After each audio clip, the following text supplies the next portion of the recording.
ইরানের পার্লামেন্টের একজন শীর্ষ নেতা আজ সরাসরি ডোনাল্ড ট্রাম্পকে বলেছেন, হরমুজ নিয়ে হুমকি দেওয়ার বদলে নিজের নিরাপত্তা নিয়ে ভাবা উচিত। শুধু এটুকু হলে কথা ছিল না, তিনি সঙ্গে যোগ করেছেন, এমন পরিস্থিতিও তৈরি হতে পারে যখন ট্রাম্পকে প্রাণ বাঁচাতে খাবার বোঝাই একটা ট্রাকে আশ্রয় নিতে হবে। দর্শক বন্ধুরা, এই মুহূর্তে মধ্যপ্রাচ্য থেকে আসা সবচেয়ে গুরুত্বপূর্ণ খবরগুলো একসঙ্গে আপনাদের জন্য সাজিয়ে এনেছি। খবরের শিরোনামগুলো একবার শুনে নিন। ট্রাম্পকে ইরানের সরাসরি হুঁশিয়ারি, নিশানা কি এবার মার্কিন প্রেসিডেন্ট নিজেই? হরমুজ প্রণালীতে ইরান আর ওমানের একটা বড় সমঝোতা, জাহাজ চলাচলের নতুন রুট চূড়ান্ত। ইরানি পাইলট আটকে রাখার অভিযোগ সাফ অস্বীকার করল কাতার। আর ওদিকে দক্ষিণ লেবাননে ইসরায়েলি হামলা ফের তীব্র, হিজবুল্লাহর 2 কমান্ডারকে মারার দাবি। লেবানন আর গাজা দুই ফ্রন্টেই ইসরায়েলের প্রতিরক্ষা মন্ত্রীর কড়া হুমকি। দর্শক বন্ধুরা, খবর এর চেয়েও বেশি আছে, তাহলে চলুন শুরু করা যাক। প্রথমে আসি ইরানের ওই বিবৃতিতে। আজ 16ই আগস্ট মেহের নিউজ এজেন্সির খবর পড়ে সত্যি বলতে আমি নিজেই একটু থমকে গিয়েছিলাম যে হচ্ছেটা কি। কারণ ইরান সাধারণত এই ধরনের ভাষায় হুঁশিয়ারি দেয় না। বিবৃতিটি দিয়েছেন ইব্রাহিম আজি। তিনি শুধু একজন সাংসদ নন, তিনি ইরানের পার্লামেন্টের জাতীয় নিরাপত্তা কমিশনের চেয়ারম্যান, অর্থাৎ যার কথা ইরানের ভিতরে এবং বাইরে দুই জায়গাতেই খুব গুরুত্ব দিয়ে শোনা হয়। সোশ্যাল মিডিয়ায় তিনি লিখেছেন, ভালো করে শুনবেন, ট্রাম্পের উচিত হরমুজ প্রণালী নিয়ে বারবার হুমকি দেওয়ার বদলে নিজের নিরাপত্তার কথা ভাবা। এরপরেই সেই খোঁচা, প্রাণ বাঁচাতে একদিন খাবার বহনকারী ট্রাকে লুকাতে হতে পারে। এখন এই খোঁচার আসল মানেটা কোথায় জানেন? মার্কিন সংবাদ মাধ্যমের একটি প্রতিবেদনে, যেটা আমরা আপনাদের এর আগেই দেখিয়েছিলাম, বিস্তারিত জানিয়েছিলাম, সেখানে বলা হয়েছিল জুলাই মাসে তুরস্ক থেকে ব্রিটেনে যাওয়ার সময় সম্ভাব্য ইরানি হামলার আশঙ্কায় ট্রাম্প তার আকাশপথের পরিকল্পনা বদলাতে হয়েছিল। প্রতিবেদন অনুযায়ী তিনি প্রথমে বড় এয়ারফোর্স ওয়ানে উঠেছিলেন, পরে গোপনে তাকে ছোট একটি C-32 বিমানে সরিয়ে নেওয়া হয়। আর এই যে বিমান বদল, এই বিমান বদলের সময় তার গতিবিধি আড়াল করার জন্য ব্যবহার করা হয়েছিল একটা ক্যাটারিং ট্রাক, অর্থাৎ খাবার সরবরাহের গাড়ি, যাতে তিনি ঠিক কোথায় যাচ্ছেন, কোন বিমানে উঠছেন, সেটা কিছুক্ষণের জন্য হলেও বাইরে না আসে। এবার পুরো ছবিটা মিলিয়ে দেখুন। ইরানের একজন সিনিয়র সংসদ ঠিক সেই খাবারের ট্রাকের কথাই মনে করিয়ে দিয়ে ট্রাম্পকে বলছেন, নিজের প্রাণের চিন্তা করুন। দেখুন, এখানে একটা কথা পরিষ্কার বলা দরকার, এটা কোনো সরাসরি হামলার ঘোষণা নয়। কেউ বলেনি যে ইরান ট্রাম্পের অবস্থানে আঘাত আনবে।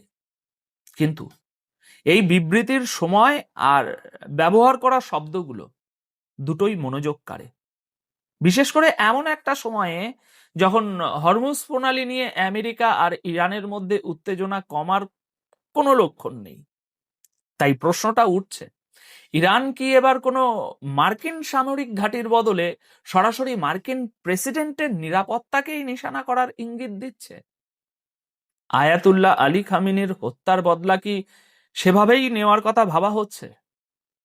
উত্তরটা এখনো কারোর কাছে নেই, কিন্তু ইঙ্গিতটা উড়িয়ে দেবার মতও নয়। এবার ইরান সংক্রান্ত দ্বিতীয় গুরুত্বপূর্ণ খবরে আসি। হরমুজ প্রণালীতে জাহাজ চলাচল নিয়ে ইরান আর ওমান শেষ পর্যন্ত একটা সমঝোতায় পৌঁছেছে। ইরানের পররাষ্ট্র মন্ত্রকের মুখপাত্র ইসমাইল বাঘে 15ই আগস্ট গভীর রাতে জানিয়েছেন, দুই দেশের মধ্যে নতুন শিপিং রুট ম্যাপ নিয়ে চুক্তি হয়ে গেছে। শিপিং রুট ম্যাপ মানে সহজ কথায় কোন জাহাজ কোন পথ দিয়ে ঢুকবে, কোথা দিয়ে বেরোবে, তার একটা নির্দিষ্ট মানচিত্র। বাঘে বলেছেন, নিরাপদ নৌ চলাচলের রুট নিয়ে দুই দেশ প্রায় 3 মাস আগে কারিগরি আলোচনা শুরু করেছিল। গত 3 সপ্তাহে সেই আলোচনা গতি পেয়েছে।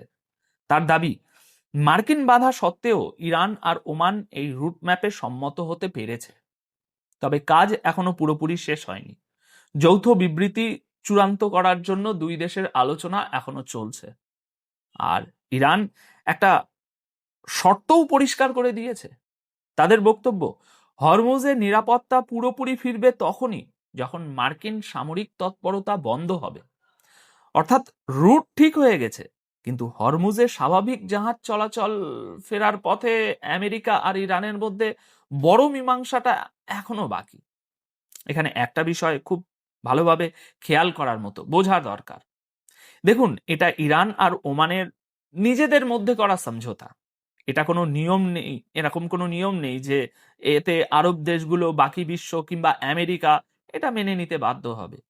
হ্যাঁ, ইরান যদি এই পথে বিনা পয়সায় চলাচলের সুবিধা দেয় তাহলে হয়তো কেউ আপত্তি করবে না, কিন্তু ইরান যদি এই পথের জন্য কোনো ধরনের মাসুল বা টোল আদায় করতে চায় তখন সেটা কেউ মানবে বলে মনে হয় না।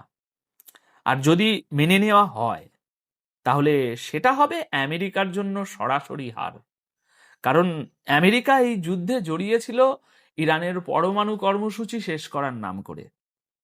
এখন সেই যুদ্ধের শেষে যদি হরমুজ চলাচলের নিয়ন্ত্রণই ইরানের হাতে চলে যায় তাহলে প্রশ্নটা তো উঠবেই, লাভটা কার হলো?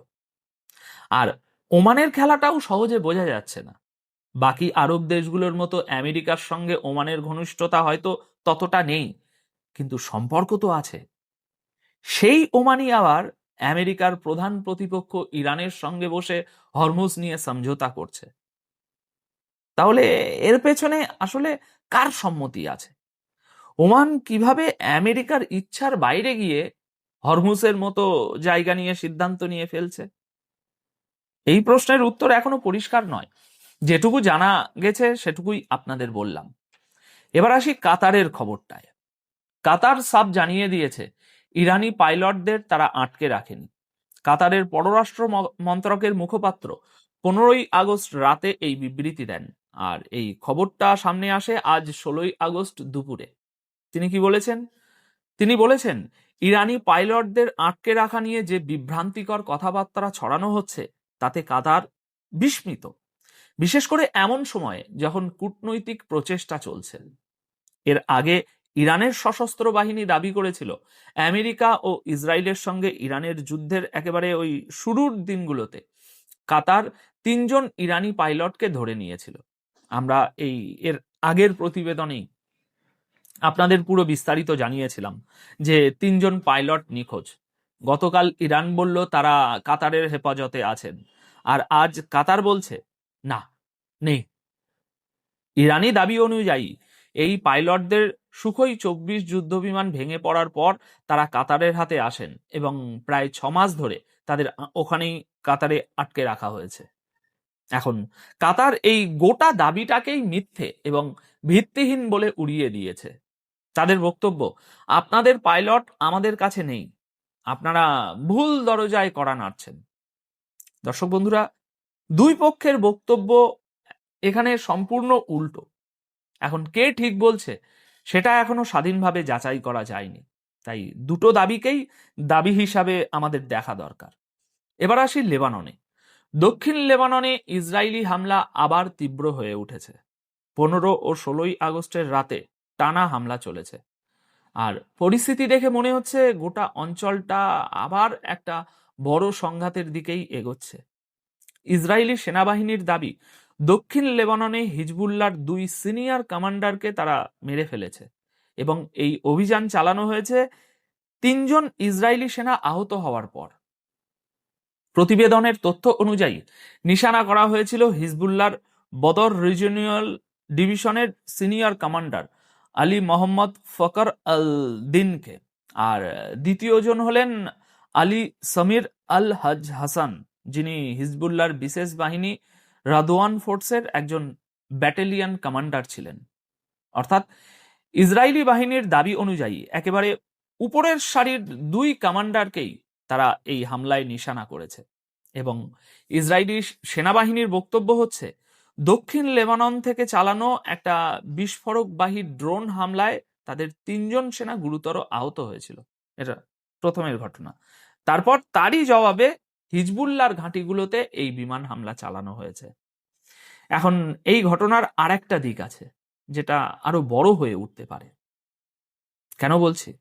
কারণ ইসরায়েলের প্রতিরক্ষা মন্ত্রী ইসরায়েল কাটজ লেবানন এবং গাজা এই দুই ফ্রন্ট নিয়েই কড়া হুঁশিয়ারি দিয়েছেন। আজ 16ই আগস্টের এটা একটা বড় খবর। তিনি বলেছেন, কোনো ফ্রন্টেই কিছু বাকি রাখা হবে না। ইসরায়েল তার সেনা এবং নাগরিকদের পুরো শক্তি দিয়ে রক্ষা করবে এবং তাদের উপর হামলার বদলা নেবে। তার ভাষায়, লেবানন হোক বা গাজা, যেখান থেকেই ইসরায়েলি সেনা বা নাগরিকদের নিশানা করা হবে সেখানেই পাল্টা ব্যবস্থা নেওয়া হবে। আর দর্শক বন্ধুরা, এই বিবৃতি এসেছে দক্ষিণ লেবাননে ওই রাতের হামলার খবর আর 3 ইসরায়েলি সেনা আহত হওয়ার যে ঘটনা, এই ঘটনার ঠিক পরেই।